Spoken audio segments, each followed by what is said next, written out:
Hey, what's up, Hope Shot family? It's different. It's a Saturday night, man. We're coming on here. Tomorrow is Super Bowl, and we didn't want to screw anybody's plans up. And a lot of my friends that are on here are Super Bowl people, and they like football and stuff. So I don't know, but I'm not gonna try to force them not to watch the football. Plus, I want to watch the halftime show. I do listen. The halftime show is gonna be bomb. They have my genre of music. I'm really curious of what songs are going to actually be played, man. It's going to be cool. Yeah. It's going to be a cool show. So we got something good for you guys tonight, man. Like I think it's super cool. James brought this up, and I think it's gonna be an awesome night. So we have 63 questions on this sheet, and what we're gonna do is we're gonna pick some numbers. You guys want to pick a number as well? If you guys want to just throw something in there, and we can read it, and then we can pick it off, and one of us can answer it. It's just questions about recovery in general. And I think it's going to be pretty cool, man. It's on the whim. It's like nothing's really thought up. I think it's pretty cool. So 63 numbers to pick from. So it can be, whatever you want. But first, I'm going to read the Hope Shot clarity statement real quick. So we here at the Hope Shot, a group of people in recovery spreading inspiration. We come from all different walks of life and pathways of recovery. Our verbiage may be different at times, but we all have one thing in common: recovery as a lifestyle. We support all pathways of recovery. It doesn't matter how you get from A to Z, just get there. Thank you for being a part of our family. So I just want to say what's up to Chrissy. What's up, Mike? I guess he's going for Detroit Rams. Wait, is that even a thing? It is this year, my friend. Okay. It is. You got me, bro. Yeah, no clue. Sherry, what's up, Sherry? And then we got Kelly. She says 5 and 7, bro. Off rip. Okay. So we're gonna look those up. If you guys would, real quick, man, share this live feed. You never know who this might help tonight. This is gonna be fun and exciting. This is the first time doing, and I think it's gonna be super, super cool. Super cool. So, you wanna start first, James? Yeah, so, and remember, guys, this isn't a long speak. We're going to do multiple questions, keep it kind of brief, short, to the point, few minutes on each topic, and we'll keep it moving, man, and have some fun tonight. Saturday Night Live, baby! I love that. Dude, I love the title. I love the title, dude. In a shark suit. And it don't get much better than that, dude. I don't know what Nate's doing in a shark suit, but I hope he's not out there scaring people. No, I'm roller skating. Even better. In a shark onesie. This is getting better and better. Okay. It reminds me of back in the day disco and stuff, like in the 70s, bro. Like, yeah, the things we do for our people that we love, man. Yeah, you definitely do that. I remember when I used to get dressed up for sex parties.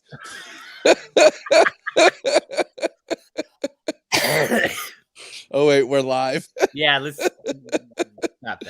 All right, so listen, we got a couple numbers out there, man, and I'm gonna give them to you guys first. All right, so we're gonna hit Nate first, and we'll go to Justin. So we're gonna do 5. The question is, when did I realize your addiction was a problem? That's easy for me. I realized pretty quickly.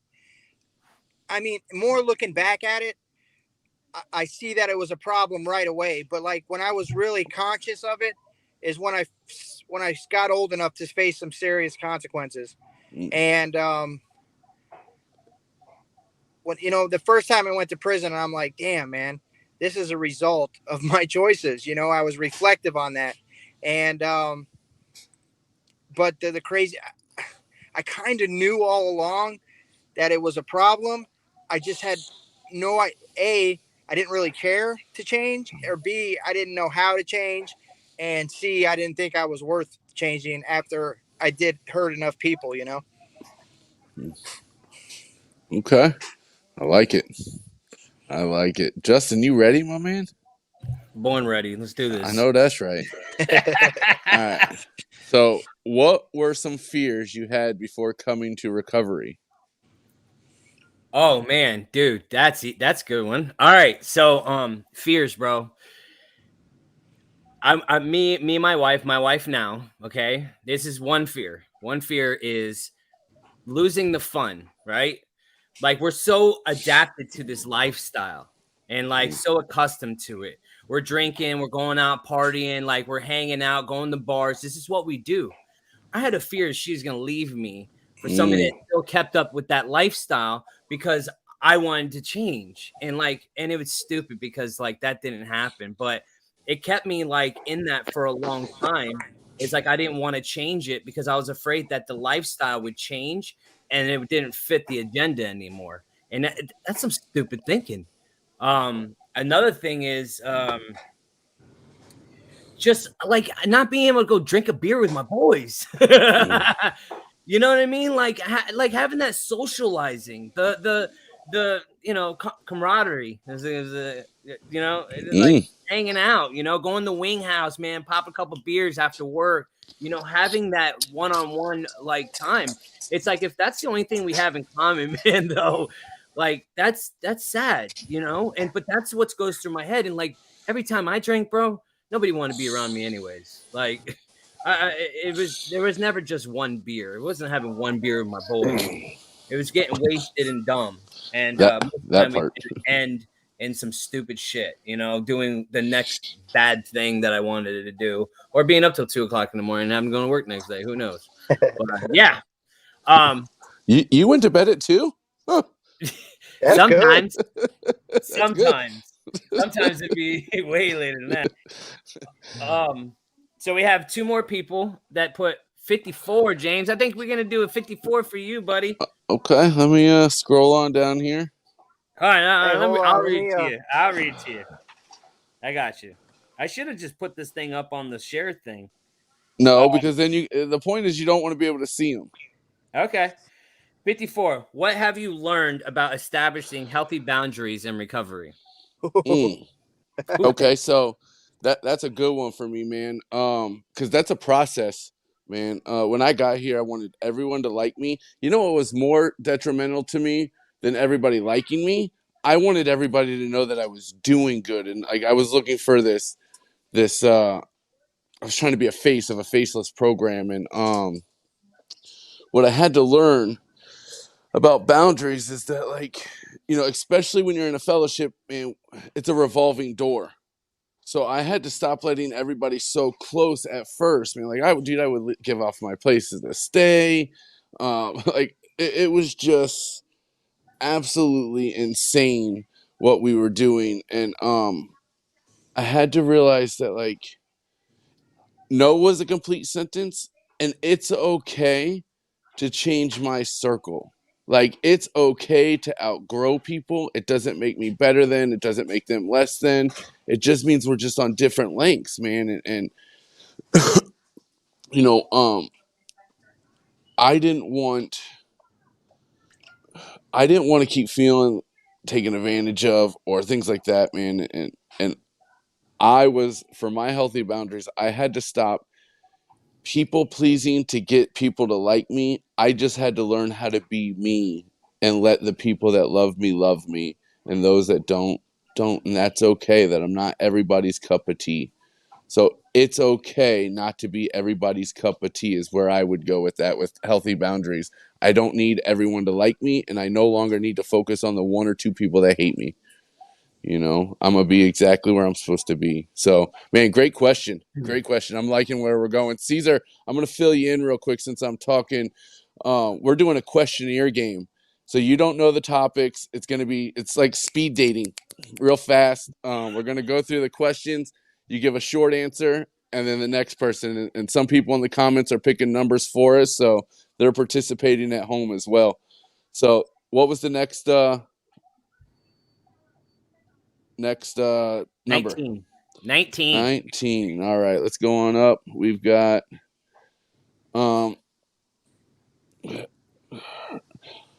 expectations are premeditated resentments. What does that mean to you? Is that to me? Yes, sir. What does that mean to me? I mean, first off, I agree with it. Expectations cause resentment in me. So if I'm expecting me out of other people, if I'm expecting people to care about the same things that I care about, if I'm expecting people to work as hard as I work at my trade, I'm going to be let down on a regular basis. I can't expect everyone to be interested in and care about the things that I care about. I can't expect them to have the same passions that I have. I can't expect them to do things the same way that I do them, because when I do, I set myself up for disappointment, and then I get resentful that they're not acting the way that I want them to act. It's unrealistic for me to expect people to be as passionate as I am about something in particular. Everyone's got a different passion. Everyone has different things that drive them. So I try not to set myself up for disappointment. Do I fall for the trap? Absolutely. You know, I mean, on a regular basis, I'll expect more out of people than they're willing to give. I'm sure James can relate. I mean, we've talked about it before. You know, you can't expect your employees to put in 15 hours a day. It's not their company. It's your company. They're not going to work the way you work for something that's yours. I can't expect a sponsee to completely understand recovery in the first week when I've got years of it. You know, I can't expect them to just grasp onto it. Maybe they don't want it either. You know, maybe this isn't for them. So that's one of those, I don't know if you want to call it a character defect or not. It's one of the things that I work on all the time, is trying not to lay out these expectations for other people and just let them be them and let me be me. Nice. Like round one in the books. Ding, ding, ding, ding. Round one, Saturday Night Live, baby. Hey, I just want to real quick give us a couple shout outs to people, man. Say what's up. Say what's up to Tammy. It says, good evening, guys. Keeping it to yourself when you have a drink, because if someone knew, you would lose your job. Probably. Yeah. You would lose your job. Yes. Sorry. What's up, Tammy? What's up, Jamie? We got Amy Lee. She says, if illicit drugs was my problem, but liquor was never. And I can be a one and done or not at all. I will still drink on occasion, telling my truth. Hey, you got to keep it real. You know what I mean?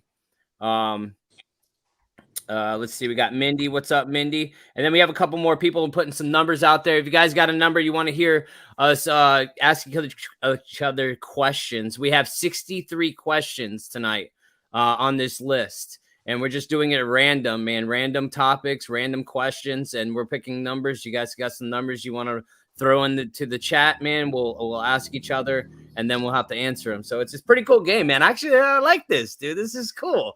Doing a Saturday Night Live, man. This is super dope. So let's see what else we got. We got number. What did we do last one? Number 19. 19. So. Thank you. So we have number 11. All right, and this is going to go to Nate. You ready, Nate? Yeah, good number. Love that number. Yes, master number. What are some of the gifts recovery has given you? Okay. Well, for one thing, I can fight through the massive amount of anxiety I had to come to Astro Skate tonight in a fucking shark onesie and roller skate because I'm supporting someone's celebration. Hell yeah. Yes. That's one of the. And if I could express to you the level of anxiety I deal with and social awkwardness on a daily basis, and how important, you know, to be able to fight through that and actually enjoy myself, then you would truly understand. But the gifts of recovery, I got my life back. Well, I got something more than my life. I didn't even know what I got a life that I'd never had in my entire existence. You know, I've discovered myself, and I'm still discovering myself. I was given true freedom, and not freedom like I envisioned when I was doing all this time in prison. The freedom of mind, body, and spirit. You know, God, the gifts of recovery. They're so vast. I got the gift of friendship, true friendship with unconditional love. I got, and the biggest gift of all is I got of this connection to who I believe in, my source, my God, my reason, my purpose, which ultimately showed me that everything that I went through was worth something, and that not that many people in this lifetime get to know what we're here on earth for. And I was shown that, and it's to recover and help people do the same thing. So yeah, those are just a few of the gifts. I got my family back. I get to be a son, a brother. I get to make good on my mom's memory. I could go on gifts, man. I'm very aware of how much many gifts and blessings I have in my life. So that's a great question. I hope I scratched the surface a little bit. You loved it, man. Loved it. Hey, That was Nate, great. there's a comment on here that says, "Show us the onesie." I'm just passing on information from the feed, bro. All right. Hold on. All right. Should we put the bow chicka bow wow? Yes. This is the gifts. Yes. In your head. Can you turn the light on in there? The light is I on. freaking love you, man. Dude, that's awesome. I have Yes. fins too. Was it a baby shark deal? Yeah. Yeah. That's funny. That's awesome, man. All right. Going on. First, let's see, man. Let's say what's up with some people, man. We got Veronica. What's up, Veronica? We got Brenda. And hey, guys, if you're just jumping on, please, if you would share this live feed, you never know who might get some hope out of this. That's what we're here to do, spread hope, inspiration on a Saturday night. Justin, What's can I up? answer that question? What? The There's a girl just question? asked if My bad. about treatment in federal prison. Boom. Sorry. I didn't even read. I was just saying what's up. My bad. Yeah. I don't know exactly what programs. I never did time in federal prison. I did time in state prison, but I know that every state prison that I went to, and I'm sure it's even better at a federal level because they have more funding, is that they always offered some sort of AA, NA, church, some type of recovery program. And so I believe that there is an opportunity to receive treatment in prison. Yes. But it's another thing if he wants to receive treatment in prison. Right. That part. Oh, wait. All right. Let me go right here. Okay. Next number is 3. Ooh, and this Good is number. oh yes, I'm so glad you get this one. Oh yeah, you ready? Yeah, I'm ready. I've been ready. Let's do this. The question is, what recovery advice do you most often give and the least often follow? Oh God. Hey, be honest, Justin. All right. God, man. I don't know if I could. I don't know if I could jump on this right off whim. Come on. I'm trying to think. What kind of recovery advice do I give? I guess I can't think of it right now. Don't make me tell on you. Hey man, sometimes I don't remember what advice I would give. I don't give no advice.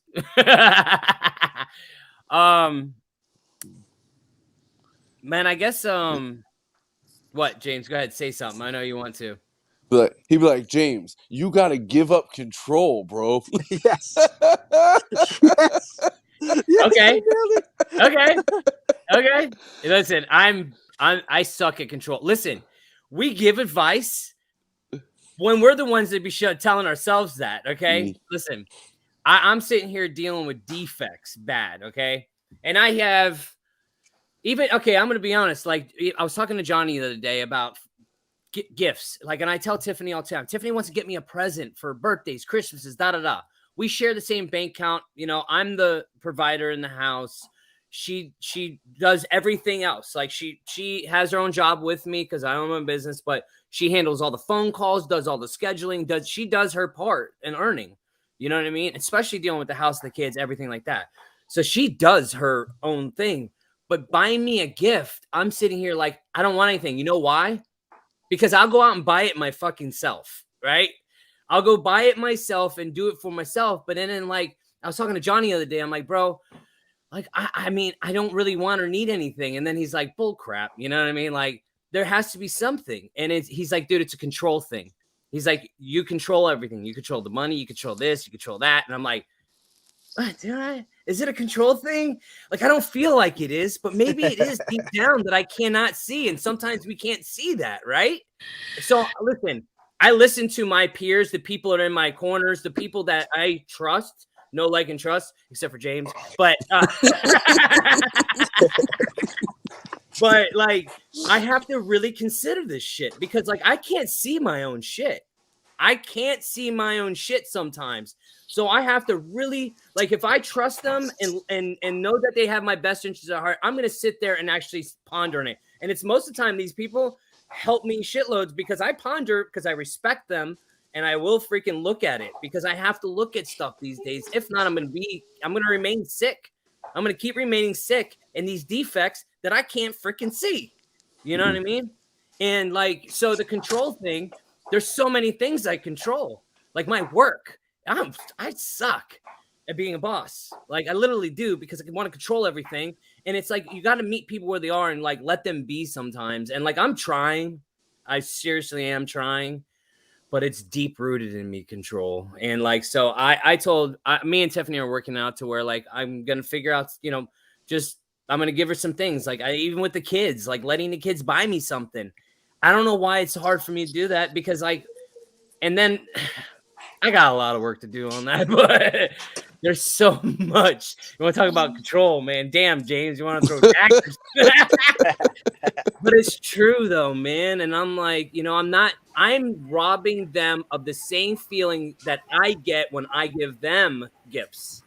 Boom. Right? That part right there. That's what it is. And I'm controlling every fucking little detail of every little thing. And it's not fair. So I actually just acknowledge that. And now I'm going to work on it to be better. And that's what it's about. Beautiful. So, love you, bro. Even though you don't listen to me, I still love you. I listen to you. Just I know. All right. So what's my question or what's my number, man? I'm excited. All right. Next number. 24. All right. Let me get it. Hold up. Wait a minute. I'm going to read it to you. What recovery cliche rings most true in your recovery?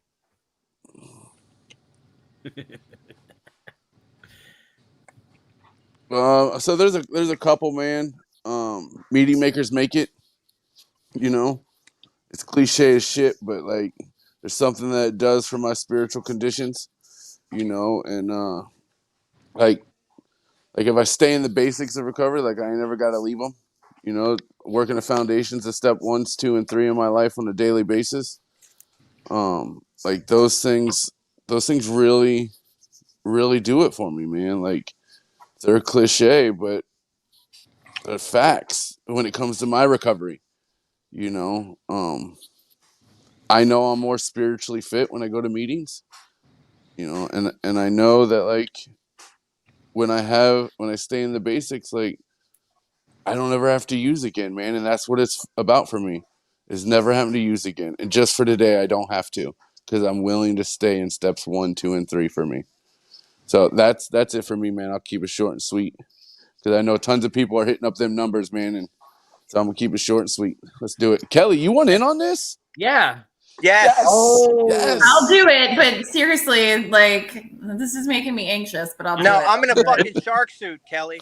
I mean, you're right. I can participate. I don't know how we're doing this. All right, so people are calling out numbers on here, and I think it's cool that they're getting in it. You know what I mean? They're picking out the numbers, and then we're gonna read the question that we have. We have 63 of them. All right. Okay. So and anybody that's jumping on right now, if you guys want to pick a number 1 through 63 that hasn't been picked, try to look through the comments, make sure it ain't been picked. Yeah, I have the numbers. I'm writing down what has been picked, and I'll let you know too. If you pick a number that's been picked, I'll let you know. But 1 through 63, we have questions, and we're gonna ask each individual a question and off rip, and they're gonna answer it. So it's pretty cool. I kind of like this. So, all right, ready?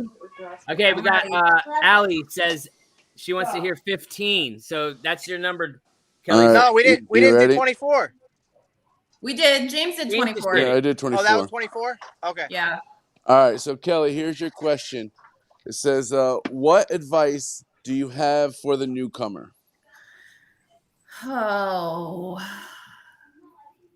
this is hard. I mean, it's so individualized. Like, there's so many.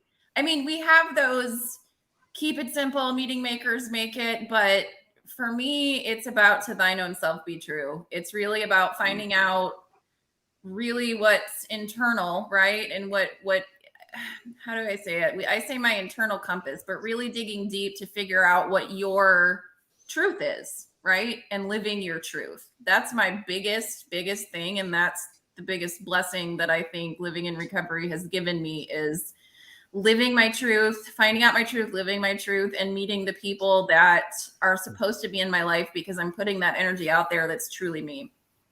Beautiful. Love it. That's mine. Definitely love it. Hey, what's Caesar's number? Hold on, real quick. Hey, anybody that's jumping on, comment where you guys are viewing us from. We want to see where everybody's from. We got a couple people here. Amy Lee says she's from Iowa. We got a Minnesota. Brenda's from Minnesota. And then we have somebody here says, wait, isn't that Canada? Close. And we got Mindy says, May will be 4 years sober for me. Congratulations. Congratulations. Mine too. Yeah, I'll be 4 years this coming March. Excited. Let's see. We got Mindy says 35. I'll read that one, James. So 35. We got that's for Caesar, right? Yes. What's up, man? Okay, 35 is how has your relationship with your family evolved over the course of your recovery? Well, my relationship with my children went from non-existent when I wasn't sober because I was locked up all the time to I'm there for everything. You know, I'm a full-time part of their life. If they have something, I just went to cheerleading practice instead of Kelly. The cheer moms really love him, by the way. So I show up for everything for the kids. You know, that part. You know, I show up and I love being a part of their lives. I love that we get to do the daddy-daughter dance tomorrow and get to spend time with them. As far as the relationship with my wife, how has it grown? We're learning every day how to deal with each other's quirks, and we're open-minded. We listen to each other. You know, we just went through a little rough patch where we're both kind of had our heads buried in work and weren't paying attention to each other. And we sat down and we had a conversation about it. It was a super mature thing to do that I don't usually do. And yeah, we're both kind of stubborn. Yeah, you know, and that's a gift of recovery that we can sit down and talk like grown-ups and say, hey, you know, what are we missing here? You know, we're just passing each other by because recovery's given me a lot of other gifts, which makes me very busy, makes her very busy. Our jobs, our professional lives, recovery itself, kids, we have to make time for each other. And, you know, there's an awareness now that we've actually talked about it, and we're making the effort to make the time to grow our relationship, not just the kids, because the kids get freaking everything. The kids get everything all the time, the money, the energy. We got to put some of that energy into ourselves. So, you know, it's always evolving. You know, it's what we're doing today might get stagnant and not work in a week, you know, and then we're going to try something new. So that's it. You know, I use the principles in all my affairs, and when I mess up, I'd use the same thing and I make amends and I try not to do it again. But I like that evolving thing. You evolve no matter what, because what works before might not work. Yeah, I like that a lot. That's very like James, you know, we got to keep it spicy. You know, we got to try different things. You can't go to the same restaurant all the time. You can't do the same date every time. And sometimes, bro, sometimes you just got to wear a shark suit to the bedroom. You know That's it. Daddy Shark it, you know? No. Hey, I might need to borrow that. Daddy Shark. It's all yours. You might not want it back afterwards. Yeah, keep it. That's awesome. All right. So real quick, we got some people in here that are messaging back. We got Illinois in the house. We got Peoria, baby. Missouri in the house. I'm glad I found y'all because there's no recovery options here. Really not even NA meetings where I am at. Oh, damn. Well, I'm glad you're here. You know, I hope you get a little bit of recovery out of this. We got Sherry says 4 years next week. Congratulations. That's freaking awesome. And then we got Dion. He's in at work at the treatment center in Plant City. We got Nick in Michigan, 24 hours sober. That's where I'm from. Oh, really? Really? Hey, Justin, real quick, for the lady, I believe it was a lady that said she don't have any meetings. If she private messages me, she can get my number, and I have experience in how to start meetings and all that in your area. I work with the Florida region, so I would be more than willing to help her get some stuff going on in that area. So, Jen, if you want to message us in our messenger real quick, if not, we can reach out to you, whichever one you want to do. But I can get you in contact with James. He's on the messenger as well, and he can help you out if you want. So cool. Thanks, James. That's great. And then we have Angela says 3 years September. We got Scott in Port Richey in the house. Port Richey. Christina, Newport Richey. We got Mike in Tampa. We got Kayla in Ohio. We got Sherry in Maine. And Brenda wants to know where we are from. We are in Florida. We are actually, well, most of us are in Port Richey, and some of us I'm in Spring Hill. And then the other gang that's not here right now is in Ocala. We got Port Richey, Holiday, Florida, Illinois. What's this? Oh, West Virginia. What's up, West Virginia? Wow, this is so cool. Pittsburgh. Wow. And then we have another PA.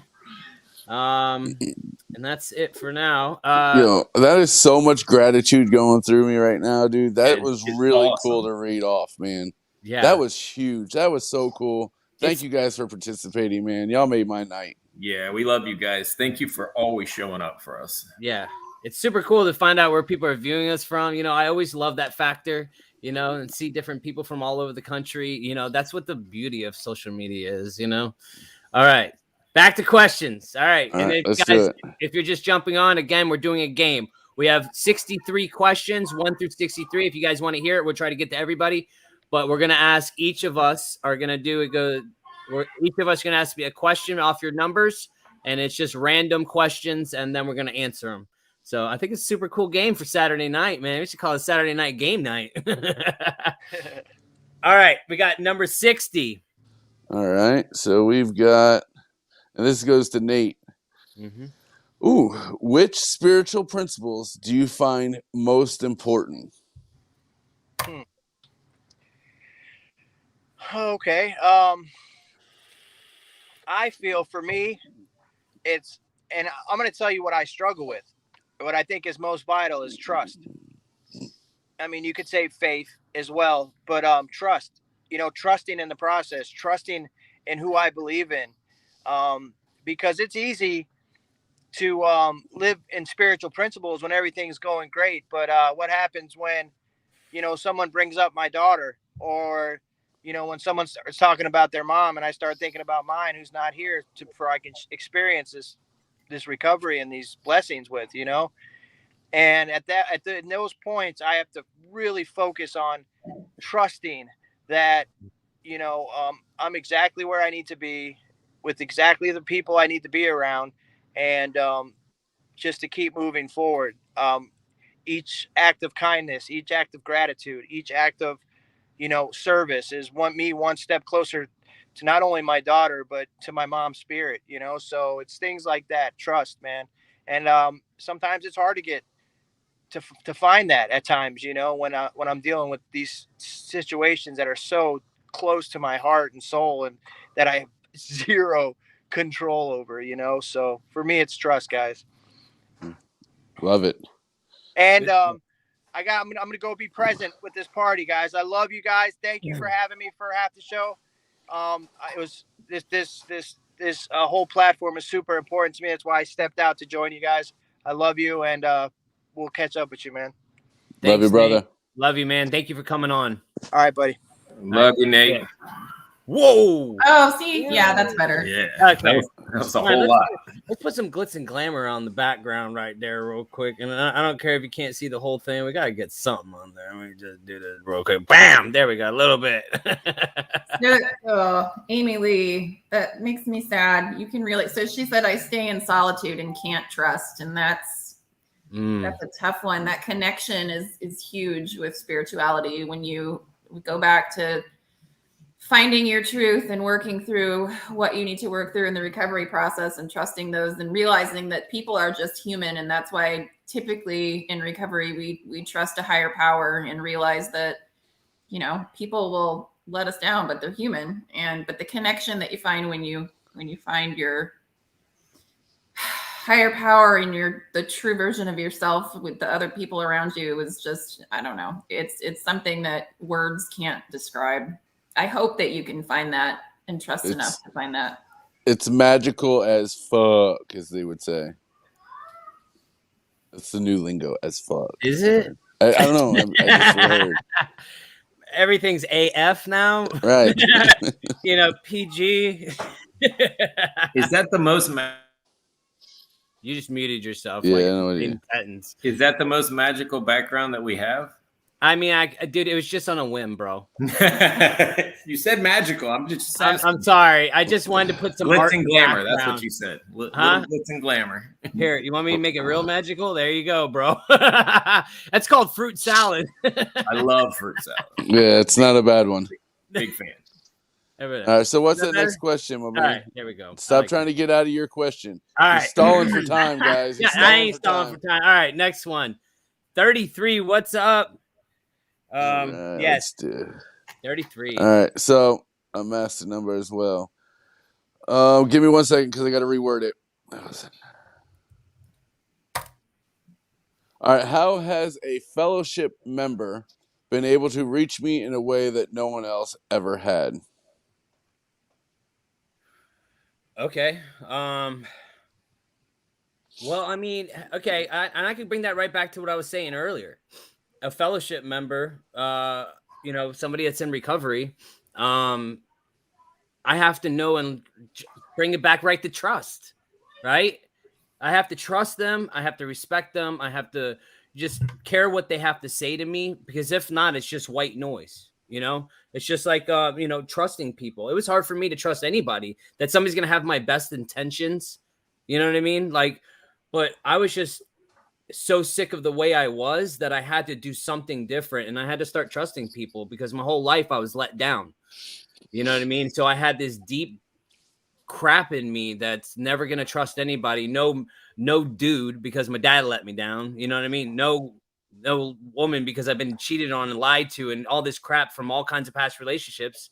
But then again, I was not that good of a freaking person to begin with. So, you know, like all these relationships are garbage anyways because of me. You know what I mean? Maybe they might have been something if I wasn't such a jackass, you know what I mean? And was only a self-centered person. But like people in the rooms, like I had to be able to trust them and respect them in order to get any kind of help or anything, knowledge, whatever you want to call it. But, you know, like I couldn't, it would just be white noise, you know, just like what Johnny said to me earlier, you know what I mean? It made sense and I respect them and I have to freaking look at shit because if I don't, I'm going to stay sick. So I need to like put down those walls that I put up for so long and be able to let people in and then maybe some shit will change, you know, but it's a very fine line too. You know what I mean? So yeah, that's it. Love it. Let me go down here in the comments real quick and see what we got. Oh, sheesh. All right. Yeah, they're loading up tonight, bro. Dude, I love this. I love it, man. Oh gosh, let's see. Oh, Kelly Joe says my daughter has an Elmo book about fruit salad. She loves it. Awesome. That blue is it. Yes. Let's see. Christina says magical AF. This is great. That's what I'm struggling with the most. Being 17 days sober is trusting and talking to people about what's going on. Well, just like I said, it's hard. At first, it's hard to trust people, but it will get easier and it will make sense. And sometimes you just got to let it down and have faith that's all going to work out. That's pretty much. And in that beginning too, it's important just to reach your hand out and say hello. You know, like these are all, if you're in the support groups, these are all people who have gone through the same things, maybe not verbatim the same things, but the same things that, you know, you've gone through, and knowing that they did it together and just saying hello, you know, reaching your hand out, saying hello, introducing yourself. It's as simple as that at first. It's hard, it's awkward, but it's worth it. Definitely. And most people in those rooms are just the best people you ever meet in your life. Hey, Literally. Like they told me, a closed mouth don't get fed. I know that's right. You Say know, it louder for the people in the back. If we got all our problems in our heads and we keep them in our heads, they're going to stay all messed up there. So it's hard to find somebody you trust and to share these things with. But the beauty is, there is somebody who's going through the exact same struggles in one of these fellowships in recovery that you're going through. Mm-hmm. I am not unique. Every problem I've had, when I'm willing to take it out of my head and speak it out loud, somebody's got experience with dealing with it and they can help me. But until I open my mouth, I cannot receive the help. And, you know, too, if you just find one person, sometimes, like for me, I'm a writer. Like I could get my thoughts on paper. There's different mediums to get it out of your head, as long as you're, you know, I don't know, if you're working with somebody who's been through some of the stuff before, maybe writing it is better for you to get it out of your head. And any way we can get it out of our head is better than keeping it in. Exactly. And then it festers and become an action. Mm-hmm. So, hey guys, if you're just tuning in, we're doing questions 1 to 63, and we're going to do, if you guys want to put a question down, a number, put a number down. We're going to read the question to each of us, and we're going to answer it. We don't know what the questions are. We haven't looked at them. This is something we just came up with right before we went on, and I think it's super cool. It's hard. It's awesome. It's cool. It's super cool because like we get put on the spot. It's not my suit, but it doesn't allow you the time to think, so you can't like, oh, I can think of some Gucci shit to say. No, you got to give it. I'm not a keep it simple kind of person. I complicate everything. So this is freaking tricky for me. Yeah, it's awesome. But hey, and also guys, if you could share this live feed, it takes 2 seconds. Just click that button down below, man, and share it with your friends. Share it to other people if you have some groups. Did you think that might benefit from tonight's live? This is a really good one. I think that a lot of people are going to get something from this tonight. So, hey, Justin, question for you. Does it say, because I can't see on mine, does it say how many people are actually here? 36. 36. Yeah. So if we did that by the power of 5, and then you ask their friends to share it by the power of 5, like this thing can reach a lot of people, man. Let's just do our part and share. I mean, that's the best way to support us. I mean, and it only takes a second, you know? But and then we have Angela says when I was using, I lived in Newport Richey and Spring Hill. It's perfect, man. That's our grounds. All right, back to the questions. All right, let me go back up. Sorry. All right, where are we at? Right. Wow. Okay. Went all the way down, dude. Next time I'm just gonna go down a little bit. All right. Right here. Got it. What do we do next? We had 33. Okay, now we're on 59. And that's for you, James, right? All right. Yeah, so it says... Or is it Caesar? Who did the last one? James. No. James? I think it's me. I think I did it. Yeah, no, James, you did. Justin, and then, I think it's me. No, so it goes Nate, Justin, me, then it would have been Caesar, Kelly. Or Kelly, Caesar. Kelly, Caesar. Right. Okay. Yeah, so it's me. No, I'm acutely aware of when it's my turn. Trust me. No, I go after Justin because he reads them too. He reads them too. I read the last 2. Yeah, and then it goes Kelly and then Caesar. Okay, now we got our shit together. All right, so 59. All right, what gets in the way of acceptance? It's a good one. For me, what gets in the way of my acceptance is clearly me wanting to control a situation or somebody else's behavior. Um, dude, I can be so quick to that question of like, what's the most often thing you suggest but you don't do, right? Like, it's the same thing for me. For my acceptance is like, stop giving suggestions to people that didn't ask for the suggestion, James. Like, stop controlling what other people do. Stop trying to control the outcome, and what else gets in my way of acceptance is my baby fits that I can throw because it don't go my way. So my attitude can get in the way as well, man. And I'm going to keep it moving, keep them short, and keep it going, man. So that's all I got. My attitude and my spiritual condition. Okay. All right. So next we have 20. So I got it. you got it, and I'll read Caesar's. Okay. You know what? I'm going to defer that question to you because I don't know if you want it read, and I don't know how. Let me do it. Yeah, you're going to have to look at that question. That's one. Ruh-roh.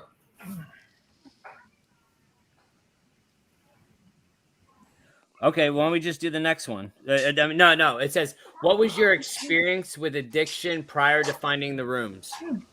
Okay, yeah, we could do that part of it. Yeah. You? Caesar, right? No, you, Kelly. Oh, me. My experience with addiction prior to finding the rooms. You know what? It's funny, and I don't share this super so I have never done an illegal drug other than marijuana. All of my addiction came from alcohol and my own prescription pills. For me, it started a lot with my mental health. I had anxiety growing up, and it wasn't talked about, and doctors didn't talk about it, and nobody really knew how to deal with it. And it manifested and built and built and built until I had some trauma that happened, some sexual trauma, and I had absolutely no idea how to cope with it. So I went to a psychiatrist without the therapy. They put me on a medication. I used that medication to numb, and that was my solution. And when it didn't work, I added alcohol for many years, many years.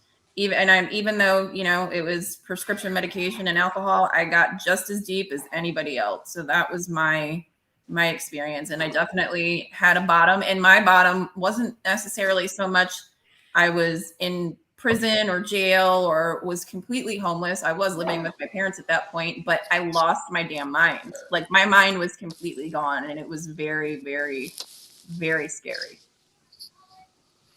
You know what I love about all this is, like, we all have different stories and different backgrounds, and we all can still share the same, experience, no matter what it is. It doesn't have to be, like me being homeless or, prison like Caesar or Nate, but everybody has their own form of rock bottom. It just depends on what it is.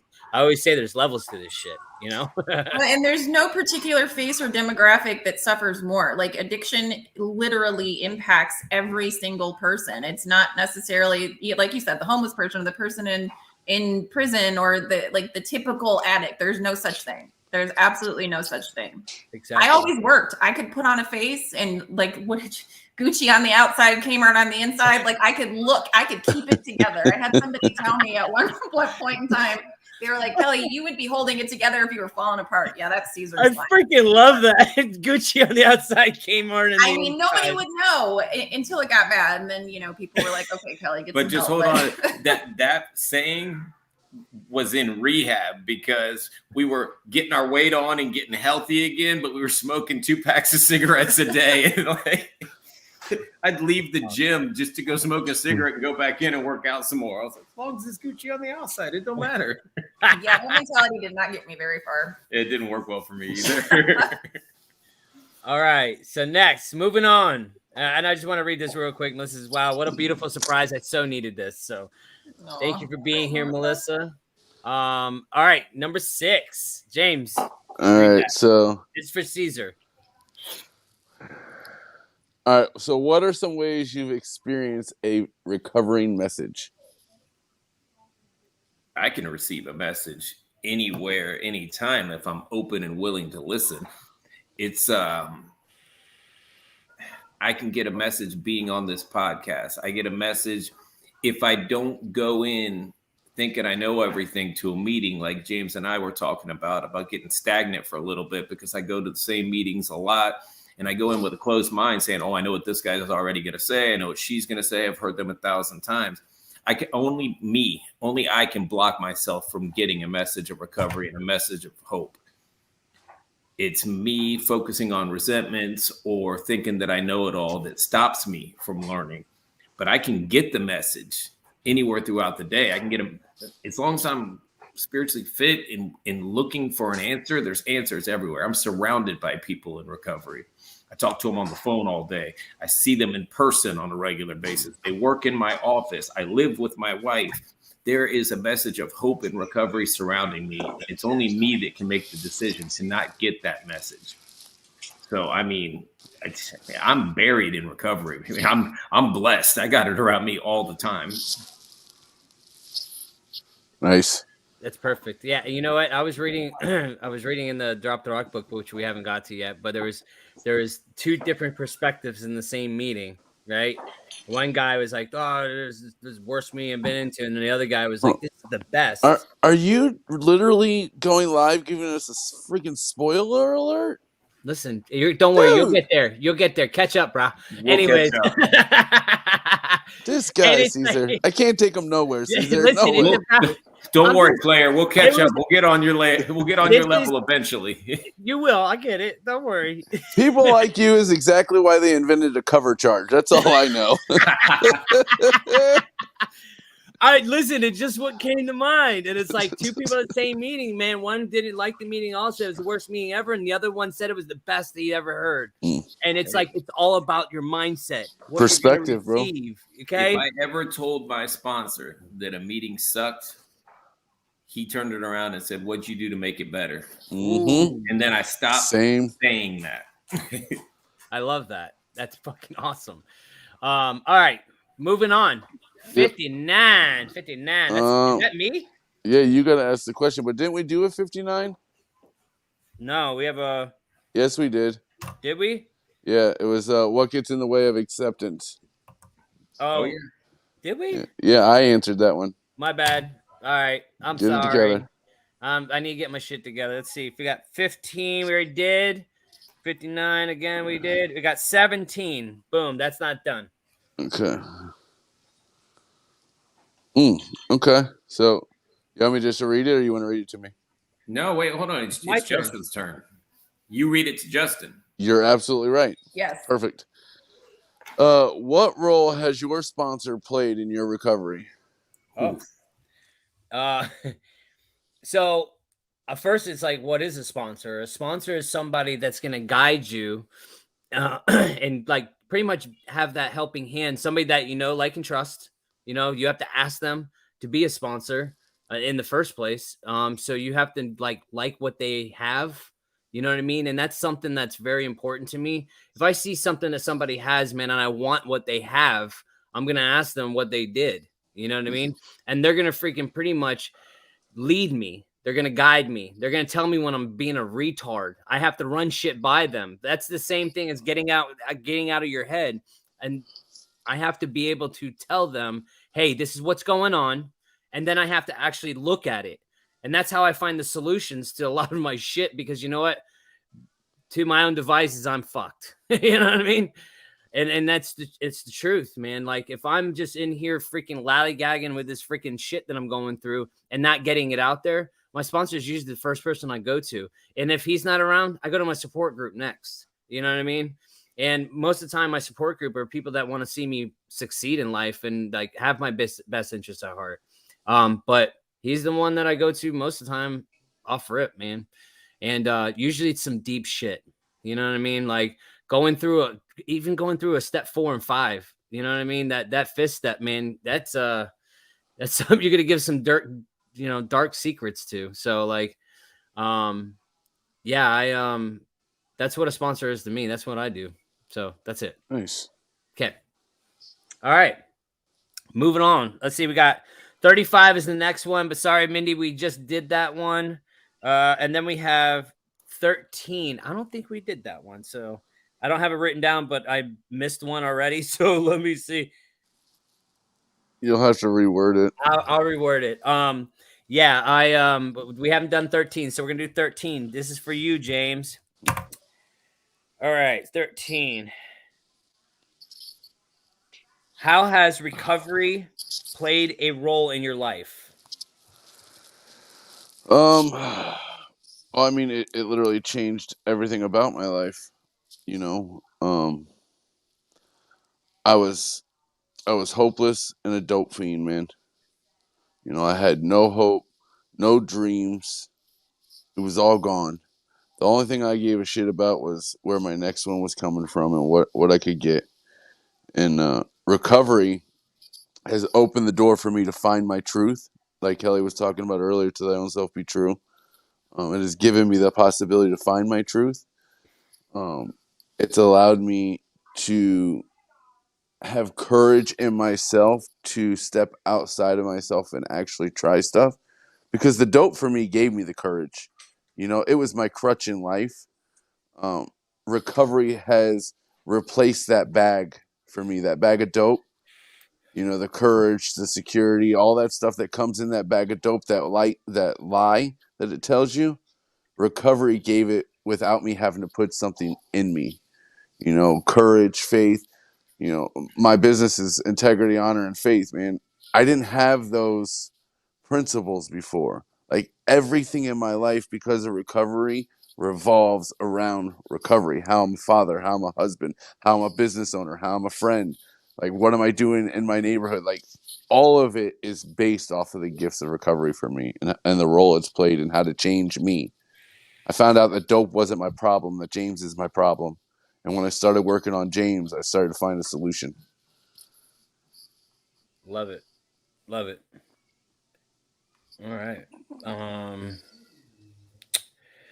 Let's see. We have 17. Did we do that one? Yeah, you just did it. Did I? Damn, I'm sucking. I'm sorry.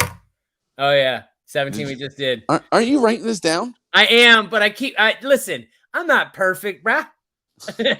I claim to be, but I'm not. You know what I mean? All right. Hey, and we're coming up on 9 o'clock. I don't know how far you want this to run. I think we should do Kelly and Caesar. Yeah, and wrap it up for tonight, man. We'll do this again, man. This has been super cool. Let us know what you guys think, man. You guys like this? Because we'll keep this up, man. Like start doing little game nights, you know? And I like it. I love it. I think it's super cool. 196 comments says it's doing well. Yeah. Yeah. All right. So we have 22. Am I reading this? 22, isn't that your lucky number, Justin? It is.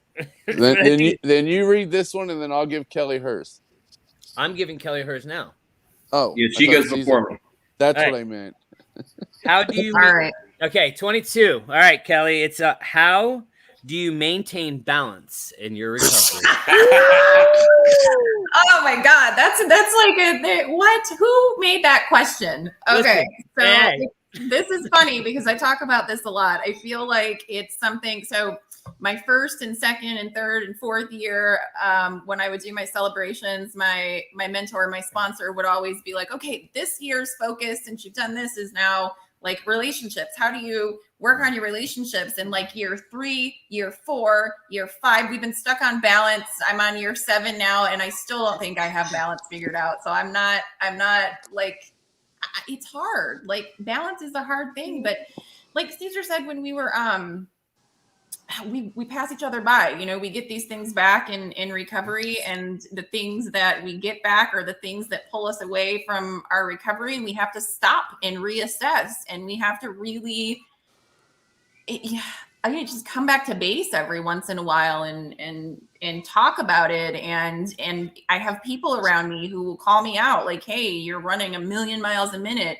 with work, with your community stuff, with the kids. Like, it's time to, I have to sit back down and focus on me and focus on the people around me, my family. I have no idea. Like, it's a constant battle with balance. I try, and it's always a topic that I have at the top of my head, and it's something that I aim for, but I don't know that anybody's perfect at it. I don't know.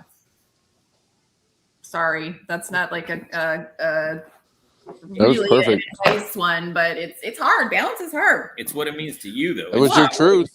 Yeah. She said her truth. Yeah, it's the truth. I mean, and we're people who go all out. Like he was just saying that. I've read like how many books? Like 11 books in the last 2 weeks, and he was like, "That's what you do with everything. You go all out. Like you don't like.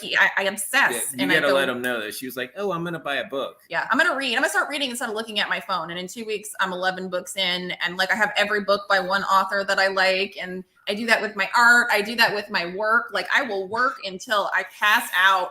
That's just me. Like it's super hard for me to maintain balance. It comes out in all areas of our lives. It does. It does. And it switches too, quick. No, I think that's great. Balance is so hard to talk about too. It's like, yeah, I think I got it. No, don't. Nope, there it goes. Wait, come back. I don't think you ever have it perfect, but keeping it in the forefront of our minds and making sure we revisit and like have people to check us is super important. Perfect. All right. Last question of the night, guys. And this is going to be for Caesar. Caesar, number 12. James, you want to read it? Sure. Thank you. How does your pride affect your recovery? Good last question. A pat on the back. How does it affect my recovery? Negatively. And how often? Very often. I too proud to ask for help because I think I'm supposed to be at a certain point, and that gets in the way of me opening my mouth and asking for help. Too proud to say that I did something wrong. Too proud to pride's a killer, man. It gets in the way of spiritual growth for me. It gets in the way of staying teachable for me. So it affects me negatively all the time. My pride gets in the way of everything. We talked about earlier expectations. The expectations are attached to my pride too. Like I can't believe these people aren't working as hard as me. Don't they know how hard I work? Don't they know me? It's my pride. Like James, we talked about in another meeting. Don't they know who I am? That's pride speaking. Pride, ego, connected. And when I'm talking like that, and when I'm full of myself like that, there's no God, there's no teachability, there's no anything. There's just a whole bunch of Caesar, and that sucks when it's like that. And I have to get it out of the way. And that goes right back to what we were just talking about. I need somebody to tell me, Caesar, what are you doing, bro? Like, slow down. Your pride's getting in the way of everything. And that's why I need a sponsor. And that's why I need a group of people around me that can tell me when I'm out of balance and I'm out of whack and I'm full of myself. That's why I need a wife that can tell me, check yourself. And she'll walk in the other room to say, yo, check yourself. You are off.